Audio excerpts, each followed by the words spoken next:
একটু খেয়ে নে, 2 দিন ধরে কিছু খাসনি। মায়ের অসহায় কণ্ঠস্বর ছেলের কাছে আরতি জানাচ্ছে। দেখো মা, আমি তো বলেছিলাম দ্বাদশ শ্রেণীর পরীক্ষার পরে সেকেন্ড হ্যান্ড বাইক চাই। বাবা প্রতিশ্রুতি দিয়েছিলেন। আজ আমার শেষ পরীক্ষা। তুমি দিদিকে বলে দিও আমি পরীক্ষা কেন্দ্র থেকে বেরোতেই যেন টাকা নিয়ে বাইরে দাঁড়িয়ে থাকে। আমার বন্ধুর পুরনো বাইক আজই নিতে হবে। আর হ্যাঁ, যদি দিদি টাকা নিয়ে না আসে আমি আর বাড়ি ফিরব না। এক গরিব পরিবারের একমাত্র ছেলের জেদ এবং অসহায় মায়ের লড়াই যেন মুখোমুখি দাঁড়িয়ে।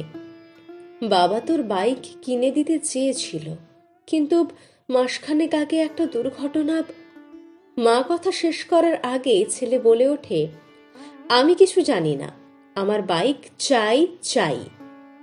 কথা বলে মোহন তার মা বাবাকে অভাবের গভীরে ফেলে রেখে বাড়ি ছেড়ে বেরিয়ে যায়। পাঠশালার বিশেষ পরীক্ষা। দ্বাদশ শ্রেণীর পরীক্ষার পর ভাগবত স্যার একটি অনন্য পরীক্ষা নিতেন। তার বিষয় ছিল গণিত, তবে ছাত্রদের জীবনের গণিতও শেখাতেন। এই বছরের পরীক্ষার বিষয় ছিল আমার পারিবারিক ভূমিকা। মোহন পরীক্ষার হলে ঢুকে প্রথম প্রশ্ন পড়ল, আপনার পরিবারের প্রত্যেকে দিনে ঘন্টা কাজ করেন? বিশদে লিখুন। মোহন লিখতে শুরু করল। বাবা সকাল 6টা থেকে অটো নিয়ে বের হন এবং রাত 9টায় ফেরেন। ফ্র্যাকচারের পরও তিনি কাজ চালিয়ে যাচ্ছেন, মোট 15 ঘন্টা। মা ভোর 4টায় উঠে বাবা টিফিন তৈরি করেন, পরে সেলাইয়ের কাজ করেন। রাতে খাবারের পর বাড়ির সবাই ঘুমিয়ে গেলে তিনি শুতে যান, প্রায় 16 ঘন্টা। দিদি সকালে কলেজে যায়, বিকেলে পার্ট টাইম কাজ করে, রাতে মাকে সাহায্য করে, প্রায় 12 থেকে 13 ঘন্টা। আমি সকালে উঠে স্কুল যাই, দুপুরে খেয়ে ঘুমাই, সন্ধ্যায় বন্ধুদের সঙ্গে গল্প করি, রাতে পড়াশোনা করি, প্রায় 10 ঘন্টা। এ উত্তর লিখতে গিয়ে মোহন বুঝতে পারল তার কাজে অন্যদের তুলনায় অবদান খুব কম। দ্বিতীয় প্রশ্ন, মাসে পরিবারে মোট আয় কত? উত্তরে লিখল, বাবার 10,000 টাকা, মা ও দিদির 5,000 টাকা, মোট 15,000। তৃতীয় প্রশ্ন ছিল, আপনার মোবাইল রিচার্জ প্ল্যান, পছন্দের 3টি সিরিয়ালের নাম এবং শহরের সিনেমা হলের নাম লিখুন। এই প্রশ্নের উত্তর সহজে লিখল মোহন। চতুর্থ প্রশ্ন, 1 কেজি আলু, ভিন্ডি, চাল, গম এবং তেলের দাম লিখুন। আপনার বাড়ির গম পিষতে যে আটা মিলে যান তার নাম ও ঠিকানা লিখুন। মোহন থেমে গেল। সে বুঝল পরিবারের দৈনন্দিন প্রয়োজনীয় জিনিসের বিষয়ে তার কোনো ধারণাই নেই। পঞ্চম প্রশ্ন, বাড়িতে কখনো খাবার নিয়ে বিরক্তি প্রকাশ করেছেন?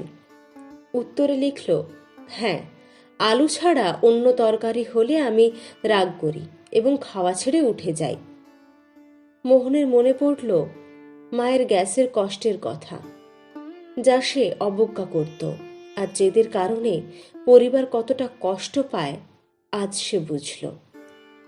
ষষ্ঠ প্রশ্ন, আপনার পরিবারের প্রতি আপনার সর্বশেষ জেদের কথা লিখুন। মোহন উত্তরে লিখল, বাইক কেনার জন্য আমি 2 দিন খাওয়া বন্ধ করেছি, বলেছি টাকা না দিলে বাড়ি ফিরব না। পরবর্তী প্রশ্নের উত্তর লিখতে গিয়ে মোহনের চোখ ভিজে গেল। তার মধ্যে ধীরে ধীরে পরিবর্তন আসতে লাগলো। দশম প্রশ্ন, এই ছুটিতে কিভাবে পরিবারের দায়িত্ব পালন করবেন? এই প্রশ্নে তার কলম থেমে গেল। উত্তর না লিখে সে ভাবল, এই প্রশ্নের উত্তর তাকে জীবনে প্রয়োগ করতে হবে। বাস্তবের পরীক্ষা। পরীক্ষা শেষে দিদি বাইরে গেটে দাঁড়িয়ে, এই নে 8,000 টাকা। মাকে বলেছিস বাইক না পেলে বাড়ি ফিরবি না? তাই মা বাবা মিলে টাকা জোগাড় করেছেন। মোহন বলল, কোথা থেকে এই টাকা এলো? দিদি উত্তর দিল, আমার আগাম বেতন, মায়ের সেলাইয়ের কাজ থেকে ধার করে পকেট মানির জমানো টাকা থেকে। বন্ধু বাইক নিয়ে হাজির হলো। মোহন বাইকের দিকে তাকালো এবং বলল, দোস্ত, বাইক অন্যকে দিয়ে দে, এখন আমার দরকার নেই। পরিবর্তন। বাড়ি ফিরে মা বাবাকে বলল, সরি মা, এখন থেকে বাবা অটো চালাবেন না, আমি চালাবো, আর আজ রাতে সবাই মিলে পছন্দের খাবার খাবো। মায়ের চোখ ভিজে গেল। ভাগবত স্যার বাড়িতে ঢুকে বললেন, মোহন, তুমি পরীক্ষায় সবার আগে, জীবনের সবচেয়ে গুরুত্বপূর্ণ পাঠ আজ তুমি শিখলে। মোহন বলল, স্যার, এই পাঠ সারা জীবন মনে রাখব।